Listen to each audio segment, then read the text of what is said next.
एक छोटी सी चींटी जो अक्सर हमारे बगल से यूं ही गुजर जाती है। कभी सोचा है कि उसकी दुनिया कितनी बड़ी, कितनी कॉम्प्लेक्स हो सकती है? आज हम उसी अनदेखे साम्राज्य के कुछ राज खोलने वाले हैं। एक ऐसी दुनिया जो अनुशासन, रणनीति और एक कड़वे सच पर बनी है। देखिए, ये सिर्फ एक अकेली चींटी नहीं है, ये एक बहुत बड़े साम्राज्य की, समझिए, एक नुमाइंदा है।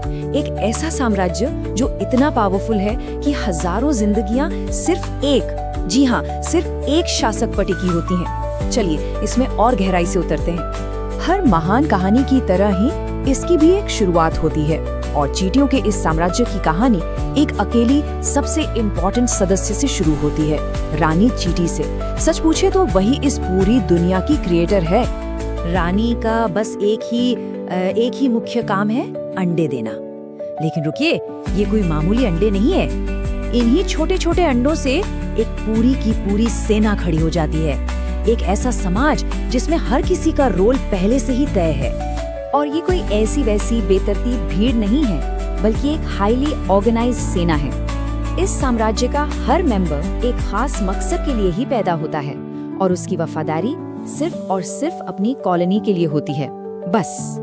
यहाँ सबसे दिलचस्प बात पता है क्या है? कि ये समाज बटा हुआ कैसे है। कुछ चींटियां वर्कर बनती हैं, जिनका काम है खाना लाना और घर बनाना। कुछ बनती हैं सैनिक, जो कॉलोनी की रक्षा करती हैं। और कुछ का जन्म तो सिर्फ रानी की सेवा और उसकी देखभाल करने के लिए ही होता है। मतलब हर किसी की अपनी एक फिक्स्ड जगह है। लेकिन असली खेल तो तब शुरू होता है जब इस साम्राज्य को बाहर के खतरों का सामना करना पड़ता है।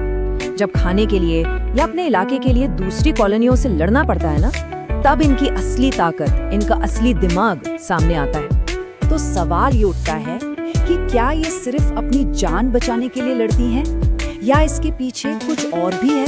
क्या ये सिर्फ एक नेचुरल इंस्टिंक्ट है, या इसमें कोई गहरी सोच भी शामिल है? और जवाब है हाँ, ये सिर्फ लड़ती नहीं है, ये बाकायदा स्ट्रैटेजी बनाती है। सोचिए, ये अपने दुश्मनों की कमजोरियों को समझती हैं और फिर एक टीम की तरह मिलकर हमला करती हैं। ये सिर्फ ताकत का नहीं, बल्कि दिमाग का भी खेल है। इनकी इंटेलिजेंस का एक बहुत बढ़िया उदाहरण ये है कि वो जाल तक तोड़ सकती हैं। अगर कोई शिकारी मिट्टी का जाल बिछा दे, तो ये चींटियां उसे तोड़ने का तरीका ढूंढ ही निकालती हैं। मतलब प्रॉब्लम सॉल्व करना इन्हें आता है। और ये चीज तो कमाल ही है। इससे पता चलता है कि वो भविष्य के बारे में भी सोचती हैं। वो अपने खाने को दुश्मनों से बचाने के लिए सेफ जगहों पर छिपा कर रखती हैं। ये उनके साम्राज्य को चलाए रखने की एक बहुत ही जरूरी रणनीति है। अब तक हमने उनकी एकता, उनके संगठन की बात की, लेकिन हर साम्राज्य की तरह यहाँ भी एक डार्क साइड है। और सबसे बड़ा खतरा कभी कभी बाहर से नहीं, बल्कि अंदर से ही आता है। और यही है वो कड़वा सच।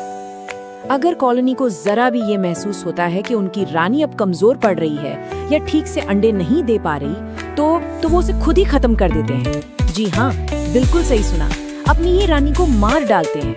तो यहाँ जो बात समझने वाली है वो ये है कि ये क्रूरता बेवजह नहीं है, ये उनके सर्वाइवल का नियम है। वो ये पक्का करते हैं कि सिंहासन पर हमेशा सबसे मजबूत और सबसे काबिल रानी ही बैठे, ताकि उनका साम्राज्य फलता फूलता रहे, चलता रहे। इस इतने मजबूत साम्राज्य में, जहां हर कोई अपना रोल जानता है और हर खतरे का हल एक स्ट्रैटेजी से होता है, वहाँ एक ऐसी कमजोरी है जो सब कुछ खत्म कर सकती है। एक सिंगल पॉइंट ऑफ फेलियर। जरा सोचिए, अगर किसी लड़ाई में या किसी और वजह से वो एक रानी जिस पर सब कुछ टिका हुआ है मर जाए, तो क्या होगा? क्या कोई और उसकी जगह ले लेगा? क्या साम्राज्य वैसे ही चलता रहेगा? जवाब चौंकाने वाला है। पूरा का पूरा साम्राज्य उसी पल, उसी लम्हे में खत्म हो जाता है। बिना रानी के कोई नए अंडे नहीं, कोई नया जीवन नहीं। वर्कर्स और सोल्जर्स बिना किसी दिशा के बस भटकते रहते हैं, और कुछ ही टाइम में पूरी कॉलोनी तबाह हो जाती है। एक रानी और उसके साथ पूरा साम्राज्य खत्म। तो अगली बार जब कोई चींटी दिखे, तो उसे सिर्फ एक मामूली कीड़ा मत समझिए।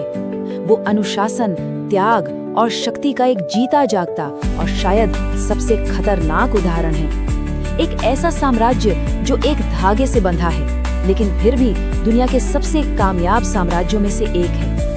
ये हमें अपने बारे में क्या सिखाता है? ये सोचने वाली बात है।